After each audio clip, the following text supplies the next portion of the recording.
Bismillahirrahmanirrahim. Assalamualaikum warahmatullahi wabarakatuh. Sahabat Muslim, pada masa pemerintahan Fir'aun yang bengis, masyarakat Mesir takut dan tunduk kepadanya. Pada masanya, Fir'aun dikenal sebagai penguasa yang kejam dan ditakuti. Tidak ada satupun orang berani membangkang perintahnya. Fir'aun mengumpulkan seluruh rakyatnya, kemudian dia mengaku sebagai Tuhan yang paling tinggi, dan tak ada satupun yang berani membantah. Allah Subhanahu wa Ta'ala telah mengutus Nabi Musa alaihissalam untuk menyelamatkan Bani Israel dari kekejaman sang raja. Namun Firaun teramat kejam hingga mereka yang beriman begitu takut untuk memperlihatkan keimanannya kepada Allah. Salah satu yang menyembunyikan keimanan tersebut yakni seorang wanita bernama Maisyitoh beserta keluarganya. Maisyitoh merupakan salah satu pelayan istana Firaun. Ia bertugas sebagai tukang sisir putri Firaun. Sejak bertahun-tahun silam, keluarga Maisyitoh setia melayani istana. Ketika agama Ibrahim disampaikan Nabi Musa alaihissalam di tanah Mesir, mereka mengimaninya. Namun tidak ada yang tahu keimanan Maisyitoh, termasuk sang majikan. Hingga suatu hari, tibalah saat Allah menguji keimanan Maisyitoh dan keluarganya. Lantas, bagaimanakah kisah selanjutnya? Simak terus video ini, namun sebelum lanjut ke videonya silakan tekan tombol subscribe dan tombol lonceng di bawah ini sebagai bentuk dukungan kalian agar channel ini tetap terus menyebarkan informasi seputar Islam. Dan terima kasih untuk yang sudah subscribe.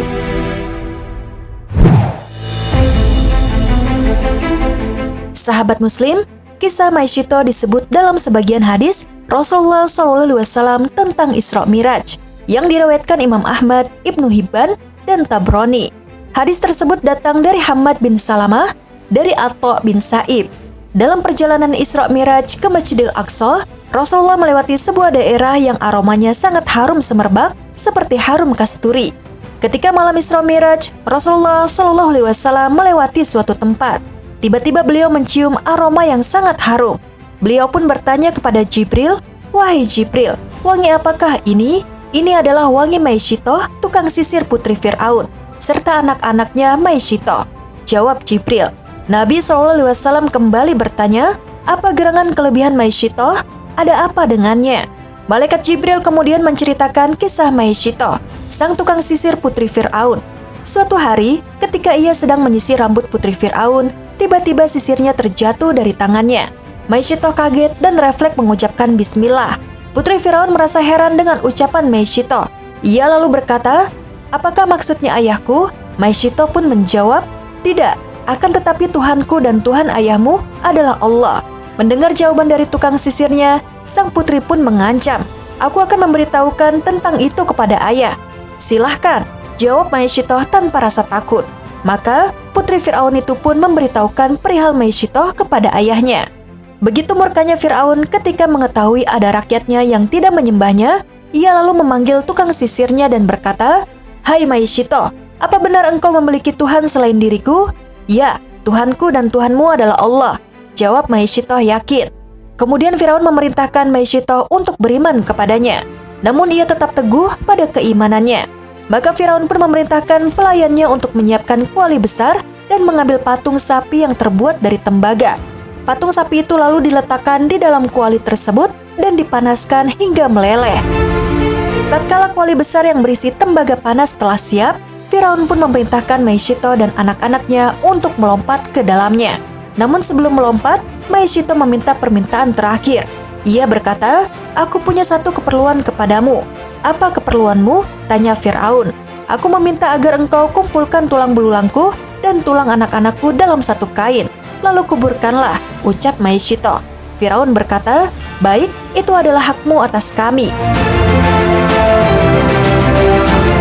Maka Firaun memerintahkan pelayannya untuk melemparkan anak-anak Maisyitoh di hadapannya satu persatu ke dalam kuali tersebut. Hingga tersisalah anak yang paling kecil yang masih menyusui.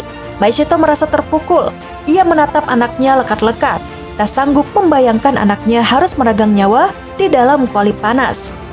Di saat keimanannya diuji, anak tersebut tiba-tiba bisa bicara dan berkata, "Wahai ibuku, tabahkanlah, sesungguhnya azab dunia lebih ringan daripada azab akhirat." Mendengar ucapan anaknya, hati Maisyitoh menjadi tenang. Imannya semakin kuat dan ia semakin tabah menjalani ujian yang ada di hadapannya.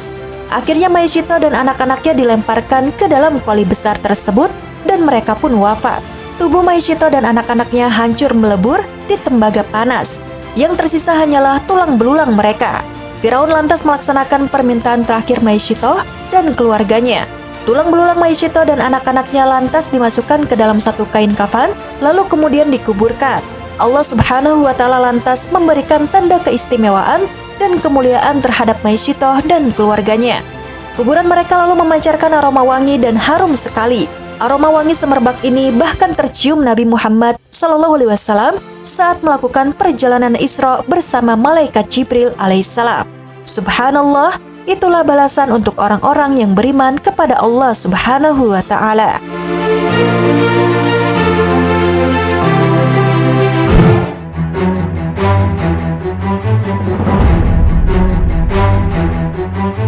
Sahabat Muslim, demikianlah kisah Maisito dan keluarganya yang rela direbus hidup-hidup demi mempertahankan keimanan kepada Allah Subhanahu wa Ta'ala di hadapan Raja Fir'aun yang murka ketika mengetahui bahwa rakyatnya tidak patuh dan tidak mau mengakuinya sebagai Tuhan. Masya Allah, semoga kita semua bisa mengambil pelajaran dari kisah tersebut. Amin ya Rabbal Alamin. Sekian video kali ini. Wassalamualaikum warahmatullahi wabarakatuh.